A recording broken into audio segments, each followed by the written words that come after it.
2016 থেকে 2019 পর্যন্ত বকেয়া ডিএ এক কিস্তিতেই পাওয়া যাবে। ডিএ নিয়ে সংশোধিত ঘোষণা রাজ্য সরকারের, দু কিস্তি নয়, একসঙ্গে মিলবে 2016 থেকে 2019 পর্যন্ত বকেয়া ডিএ।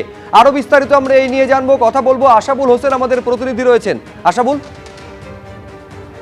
দেখো শুভজিৎ, আগে রাজ্য সরকার সিদ্ধান্ত নিয়েছিল যে 2016 জানুয়ারি থেকে 2019 ডিসেম্বর মাস পর্যন্ত রাজ্য সরকারি কর্মচারী এবং পেনশনভোগীদের যে মর্গ ভাতা, বকেয়া মর্গ ভাতা, সেটা দুটো কিস্তিতে মিটিয়ে দেওয়া হবে।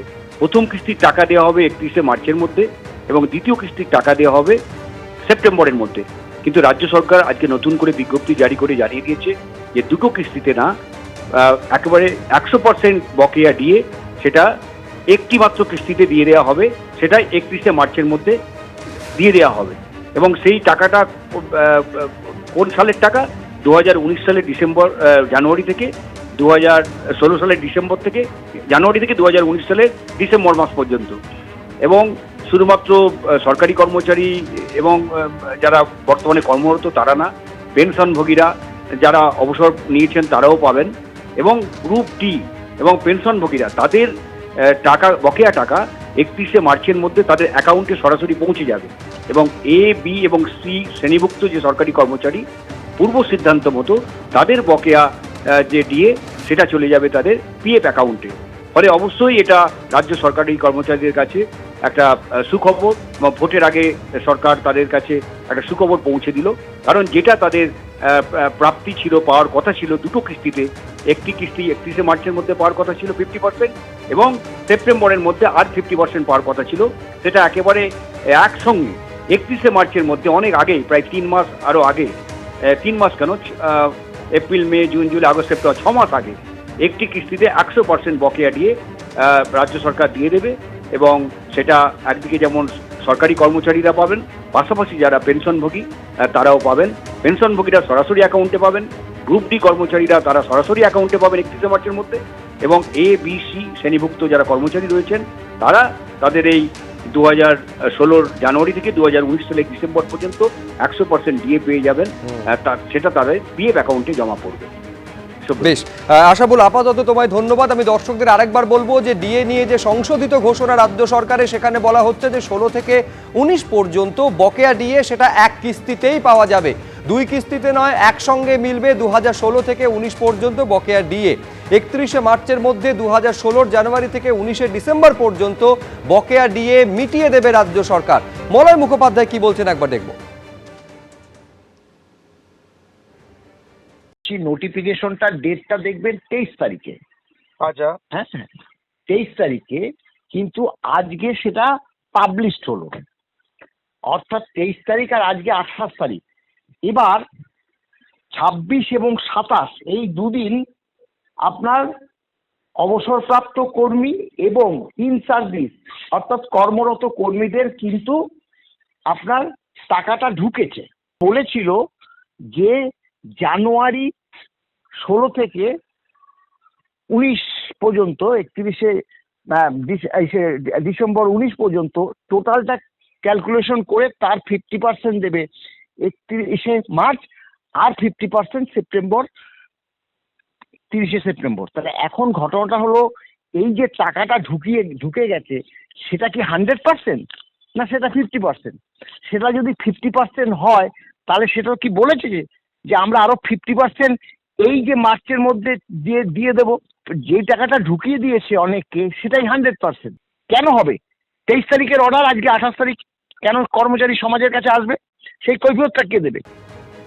সংগ্রামী যৌথ মঞ্চের আহ্বায়ক ভাস্কর ঘোষের সঙ্গে ফোনে আমরা এই মুহূর্তে যোগাযোগ করতে পেরেছি। ভাস্কর দা, কিভাবে আপনারা দেখছেন 16 থেকে 19 পর্যন্ত বকেয়া ডিএ, যেটা দু কিস্তিতে পাওয়া যাবে বলে আগে ঘোষণা রাজ্য সরকারের তরফে করা হয়েছিল, এক কিস্তিতে 100%ই পাওয়া যাবে এবং 31শে মার্চের মধ্যে রাজ্য সরকার মিটিয়ে দেবে, তো কিভাবে দেখছেন আপনারা?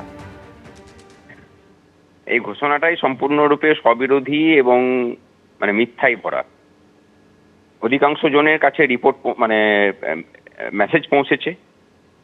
সরকারি কর্মচারী এবং পেনশনার যারা আছেন, দেখা যাচ্ছে যে তার অ্যাকচুয়ালি যা হিসেব হওয়ার কথা, সুপ্রিম কোর্ট যেভাবে ব্যাপারটাকে ক্যালকুলেশন করে পরে মেটাতে বলেছে, এই মামলাটা যে নিয়েছিল, এবং সেখানে এই ডিএ মেটাতে গেলে পরে যত হাজার কোটি টাকার মানে হিসেব রাজ্য সরকার নিজে আগে দিয়েছিল, বা সরকারি কর্মচারীরাই যে পরিমাণ হিসেব করেছিলেন, এই হিসেব করাটা এমন কোনো মানে বিদ্যার অংশ নয় যেটা খুব জটিল বিষয়। যে কেউ আমরা একটা এক্সেল শিট মানে জেনারেট করে সেখানে করে দিতে পারি, সেটা তার জন্য কোনো বিশেষজ্ঞের প্রয়োজন হবে না। কিন্তু দুর্ভাগ্যের বিষয় যে সরকার এটাকে নিয়েও একটা চূড়ান্ত সঠতার মতো কাজ করেছে। কাজটা এভাবে করেছে যে তাদেরকে যে সময়টাকে বেস ধরে পড়ে এই ক্যালকুলেশনটা করতে হতো, সেটাকে তারা হিসেবের মানে গরমিল করিয়ে সেটাকে কমিয়েছে, এবং তারপরে এক ধাক্কায় প্রায় 25% কমেছে। যেটা বছরে এআইটিপিআই মেনে দুবার করে মানে দেওয়ার কথা ছিল ডিএটা, সেটাকে তারা বছরে একবার করে দিয়েছেন, অর্থাৎ এক কিস্তি করে দিয়ে 6 মাস করে প্রত্যেক ইয়ের হিসেব থেকে কমে গেছে। যার ফলে এটা দাঁড়িয়েছে সেটা হচ্ছে ওই সময়কার বকেয়া, ধরুন কারোর যদি 100 টাকা হওয়ার কথা মানে পাওয়ার থাকে, এই হিসেবের গরমিলের জন্য তাকে 57 টাকা দেওয়া হয়েছে, বাকি 43 টাকাই হিসেবের গরমিলে সরকার উড়িয়ে দিয়েছে তার প্রাপ্য থেকে। এটাকে নিয়ে নতুন করে আমাদের আবার লড়াইয়ের প্রস্তুতি চলছে, এবং আমরা খুব তাড়াতাড়ি এটাকে নিয়ে মানে আন্দোলনের ডাক দিতে চলেছি। আর গ্রান্টি নেট খাতে যারা চাকরি করেন সরকার পোষিত ক্ষেত্রগুলোতে, স্কুল শিক্ষক, কলেজের শিক্ষক, বিশ্ববিদ্যালয়ের শিক্ষক শিক্ষিকা, শিক্ষাকর্মীরা, এবং তার সাথে পঞ্চায়েত, পৌরসভা, ট্রান্সপোর্ট কর্পোরেশন সহ বিভিন্ন ক্ষেত্রে যারা আছেন, তাদের ক্ষেত্রে কোনো রকমের কোনো অর্ডার বেরোয়নি, এবং অর্থ দপ্তর থেকে সংশ্লিষ্ট দপ্তরগুলো বারবার করে জানতে চাওয়ার পরেও অর্থ দপ্তর কোনো রকম কোনো নির্দেশিকা এখনো পর্যন্ত জারি করতে পারেনি, জারি করেনি আর ইচ্ছা করে। সুতরাং মানে এই নিয়ে জনমানুষে তারা দেখানোর চেষ্টা করছেন যে আমরা যা বলেছিলাম তার থেকে বেশি মিটিয়ে দিয়েছি, এবং সেটাকে নিয়ে তারা সুপ্রিম কোর্টের কাছে গিয়ে তথ্য তুলে ধরার চেষ্টা করবেন। এই সবগুলোকে মোকাবেলা করার জন্য আমরা অলরেডি তথ্য জোগাড় করে সরকারের যে অপকর্ম, সেই অপকর্মে পর্দাফাশ করার জন্য রেডি হয়ে আছি। ধন্যবাদ ভাস্করদা আমাদের সঙ্গে কথা বলার জন্য। তৃতীয় প্রার্থী তালিকা প্রকাশের পরও পদ্মে প্রার্থী ক্ষোভ চলছে। সল্টলেকে রাজ্য দপ্তরে বিক্ষোভ বিজেপি কর্মীদের একাংশে। চন্দননগরের বিজেপি প্রার্থী দীপঞ্জন গুহকে মানছি না বলে স্লোগান ওঠে। ইতিমধ্যে 275 আসনে প্রার্থী ঘোষণা করেছে বিজেপি, কিন্তু তৃতীয় প্রার্থী তালিকা প্রকাশ করার পরও দেখা যাচ্ছে বিক্ষোভ চলছেই। শনিবার দেখা গেল রাজ্য বিজেপি দপ্তরের সামনে এখন যে ছবি দেখা যাচ্ছে তাতে চন্দননগরে কেন দীপাঞ্জন গুহকে প্রার্থী করা হয়েছে এই প্রশ্ন তুলে রাজ্য বিজেপি দপ্তরে বিক্ষোভ দেখাতে এলেন বিজেপি কর্মী সমর্থকরা। আমি কথা বলার চেষ্টা করব যারা এসেছেন তাদের সঙ্গে, এবং তারা প্রশ্ন তুলছেন সার্ভে উপেক্ষা করে, সার্ভের যে ফলাফল এসছে তা উপেক্ষা করে দীপাঞ্জন গুহকে প্রার্থী করা হচ্ছে এমনটা অভিযোগ করছেন তারা। প্রার্থী মানব না, কারণ ওর পাবলিক অ্যাকসেপ্টেন্স একদম জিরো আছে, কর্মীরা কেউ মানতে পারছে না। এলাকায় বিধানসভা ক্ষেত্রে এর গ্রহণযোগ্যতা একদম নাই, না কর্মীদের সঙ্গে, এবং বিধানসভা এলাকার মানুষ আমাদের কাছে কমপ্লেন করছে যে এই যদি প্রার্থী আপনাদের হয় ভারতীয় জনতা পার্টির, আমরা একটা ভোটও একে দেব না। চন্দননগরে তৃতীয় তালিকায়, বিজেপির তৃতীয় তালিকায় প্রার্থী হিসেবে দীপাঞ্জন গুহর নাম ঘোষণা করা হয়েছে, এবং সেই দীপাঞ্জন গুহকে বহিরাগত তকমা দিয়ে মানছি না মানব না স্লোগান তুলে চন্দননগরের বিজেপি কর্মী সমর্থকরা তারা জড়ো হয়েছেন রাজ্য বিজেপি দপ্তরে। তাদের বক্তব্য, দীপাঞ্জন গুহকে বাদ দিয়ে যে কোনো ভূমিপুত্র বা ভূমিকন্যাকে প্রার্থী করা হলে তারা চন্দননগর বিধানসভাটিকেও বঙ্গ বিজেপিকে উপহার দেবে, এমনটাই তারা দাবি তুলছেন। ক্যামেরায় ভগবান শাহের সঙ্গে শিবাশিস মৌলিক, এবিপি আনন্দ, কলকাতা। এবিপি আনন্দ, এগিয়ে থাকে, এগিয়ে রাখে।